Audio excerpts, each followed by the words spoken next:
Hey folks, this is Mike Tango Whiskey coming at you with another video. This time we're going to continue our conversation about situational awareness as our empire crumbles slowly towards sudden collapse.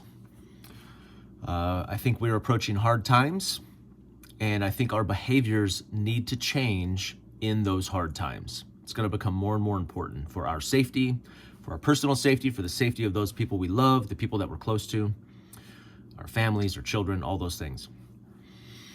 So I wanted to talk today about something called transitional spaces. I am not a situational awareness expert, but I know enough. I've done quite a bit of study in this area, and there's lots of really great experts out there, other channels that talk quite a bit about it. One of the best ones is Active Self-Protection. It's a show where he covers a lot of videos about shootings, and he talks pretty extensively about transitional spaces. Those spaces, transitional spaces, are where you are transitioning from a safe place generally to an open space where people have access to you. He defines it, I think he says, where you're vulnerable, where you have valuables, where you're accessible, or something along those lines. And think about as you transition from your car to your house, from your house to your car, from your car, maybe a park and ride to the bus, or from your car to your job. If you're crossing through a parking lot, a parking garage, you're going from a safe place, like in your house or in your car, to an open, kind of vulnerable space, trying to transition to another safe space. Those are transitional spaces. And the vast majority of violent crimes, where it's a crime of opportunity, happen inside of those transitional spaces. There's lots of videos coming out of big cities right now of these increasingly brazen attacks in broad daylight, where groups of individuals are following people home. They're following them and waiting for them to go and open their door, open their garage, and they're bum rushing them, running in behind them and pushing them in their house, knocking them down, approaching them on their porch, in their entryway where their garage is, or as they open their car door, and their car's parked right there and they have easy getaway, right? So they run up, take all your stuff, and then run back and get in the car. There's even instances of people following others home from the bank, like watching them withdraw significant amounts of money, follow them home, and then bum rush them and rob them of all their cash. So this is going to become, as the crumble kind of continues, as we start approaching full-blown collapse, these are going to be increasing more and more.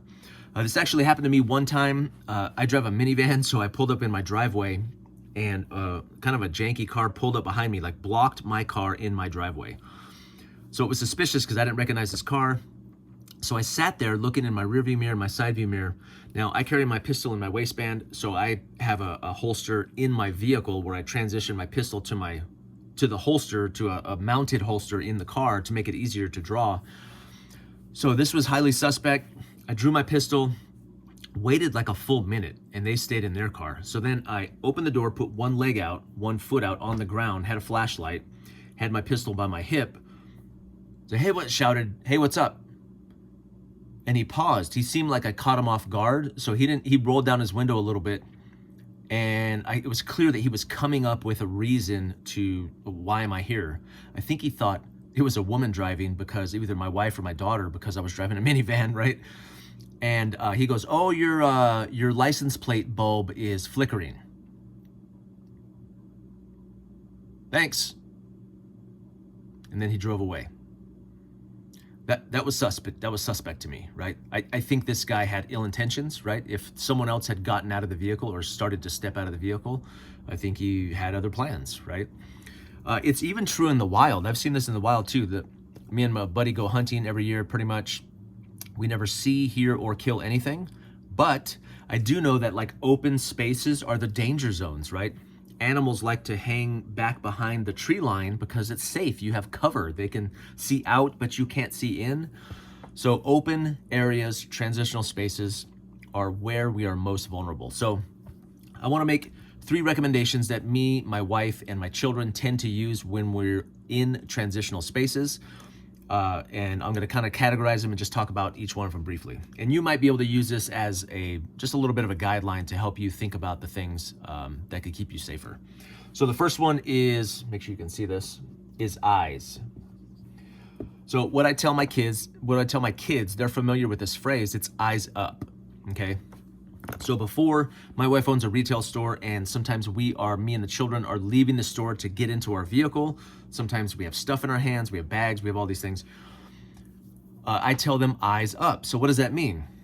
You're not reading a book, you're not looking at your phone, you're not playing a game, you're not looking at your sister goofing off, and everybody is on alert. I say eyes up, eyes come up off whatever they're doing. Everybody is a set of eyes for me. We're looking left, we're looking right, we're checking behind the vehicle. We're doing all the things, right? So eyes up. You want everybody's eyes engaged in that environment to alert you. And then we're also using the Jeff Cooper thing from my previous video where we talk about white, yellow, orange, and red, right? So we're using that system as well. So we would go, if there's a concern, we would say orange 2 o'clock or, red 3 o'clock or whatever it may be. But eyes up. You need eyes to do that, right? To be situationally aware, to see your surroundings. So eyes up. The second one that I like to say, this one isn't always possible, but if possible, you want to be hands-free. Okay, hands-free. What that means is, and I've gotten onto my wife about this too. Sometimes she'll be leaving her business with a huge box. She'll like have to kick the door open, and like he'll have this huge box that she'll be loading into the car. And somebody could very easily run up because her hands are not free, right, and attack her, and she wouldn't have any recourse. So, if at all possible, you want your hands free. What I tend to do, I can't stand when I get out of the car and I have like all this stuff in my hands. I've got my water bottle. That's where bags come into play, right? What I've tried to get my family in the habit of doing is loading their bags before we exit the vehicle or before we leave a building or the house or the garage. Everything should be in bags. So you don't have your arms aren't all taken up, You may have a bag in your hand, but you can easily drop that bag and go hands-free if you needed to. Plus, it's not all cluttered and you're not dropping things all over the place. But if at all possible, like a backpack or some sort of satchel over your arm, so you have hands-free, okay? And the third thing that I think is super important is, I'm gonna say, tools close. What this means is whatever self-defense tools you may have available, if that is a flashlight, if that is pepper spray, if that is, some sort of striking device, maybe a firearm, you want those things accessible, okay? So what you don't want is, like even in a vehicle, it's one of the reasons that I transitioned my carry pistol to a mounted holster in the car, because I know there's videos out there of people like disengaging their seatbelt, defeating their seatbelt, and getting to their firearm in their clothes as they're bent over.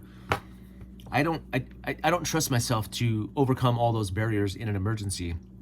I want that weapon immediately accessible. So tools close.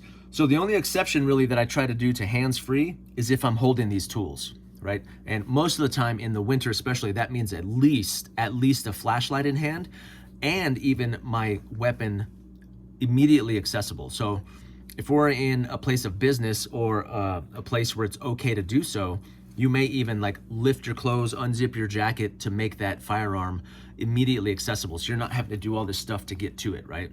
You're just giving yourself that little bit of an edge if you had to access that self-defense tool. So eyes up, hands free. You can even go eyes, hands, tools, right? Is that an acronym? No, we'll work on that. Maybe something else, right? But eyes up, you need eyes up.